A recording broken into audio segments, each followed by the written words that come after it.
Due to their varied, beautiful colour range, rainbow fish are becoming increasingly popular within the aquarium hobby. So let's take a look at a few facts about rainbow fish that you may not know.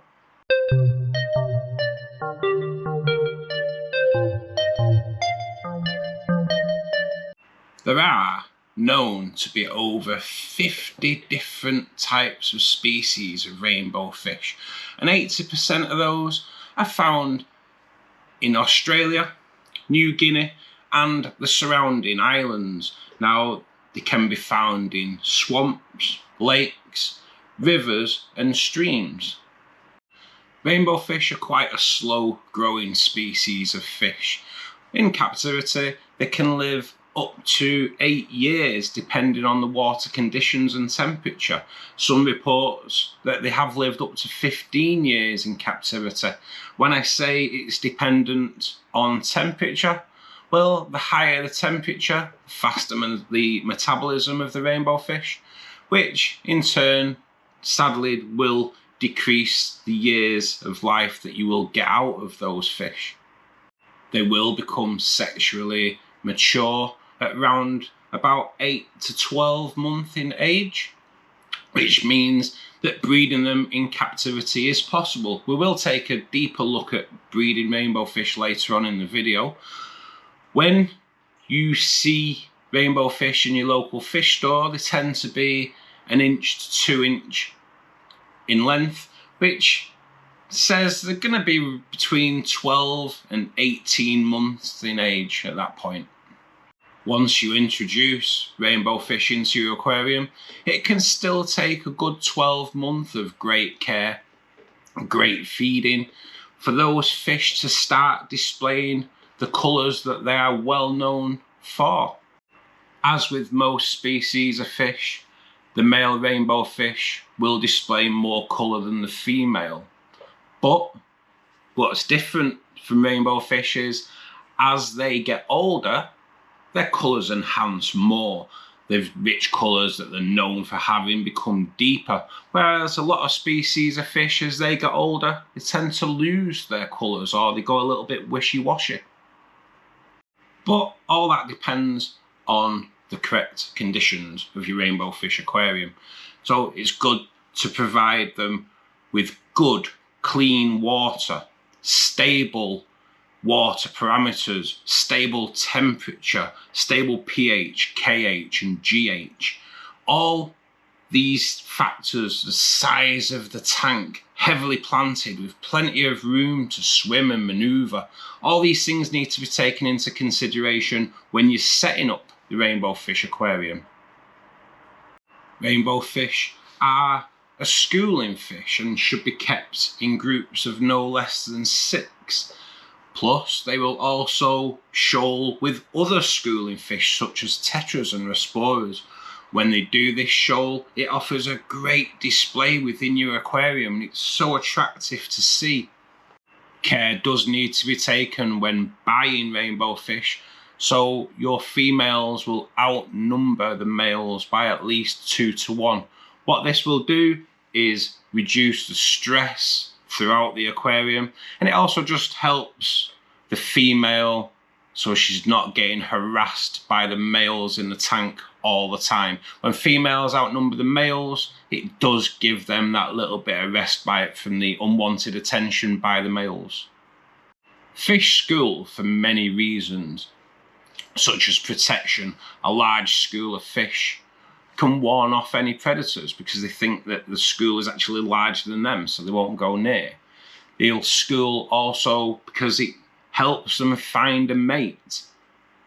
They'll also school to help find food. The more eyes, the more chance they've got of finding food, especially in the wild. Which will bring us on to feeding. When you're feeding your rainbow fish in the aquarium, they do prefer to be fed 3 times a day, little and often.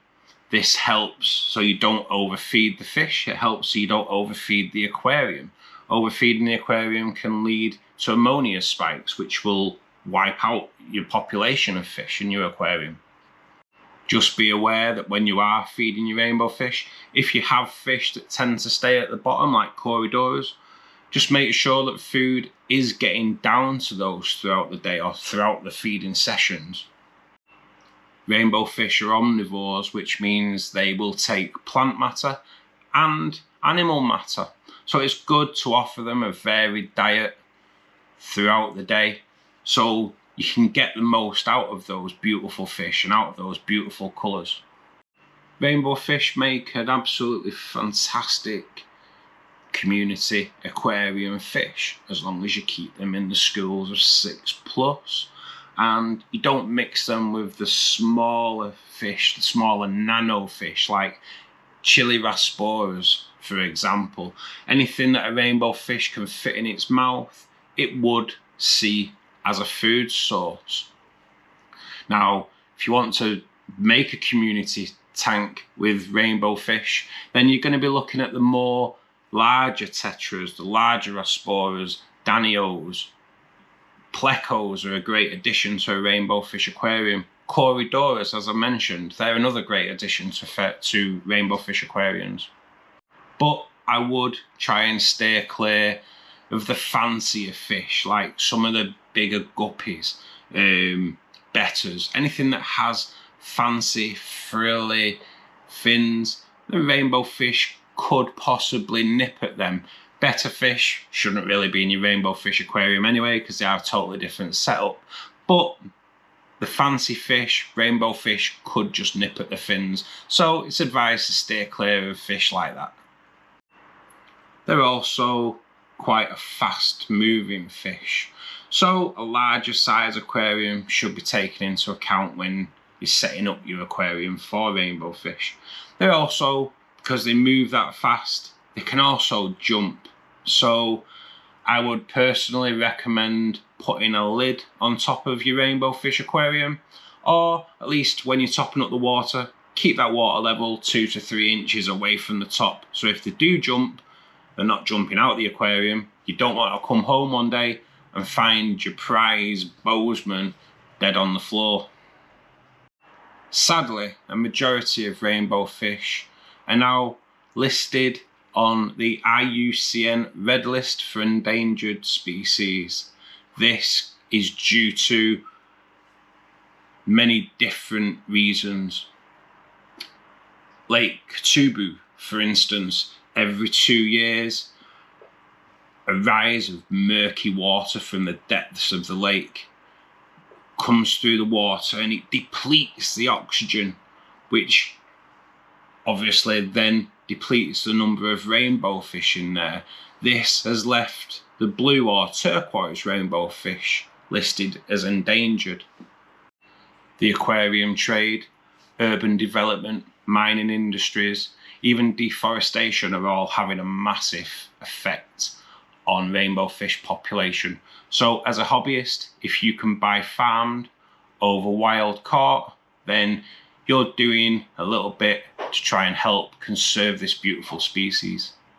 Home breeding can also help save the species. Given the correct conditions, rainbow fish will spawn frequently.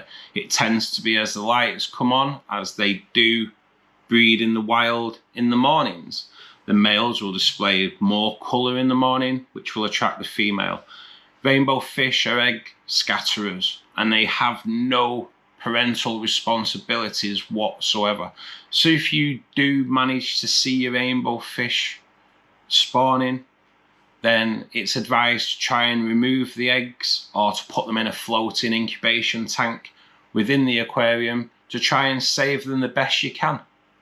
If you are interested in keeping rainbow fish and want to know how to care for them, then I suggest you watch this video next.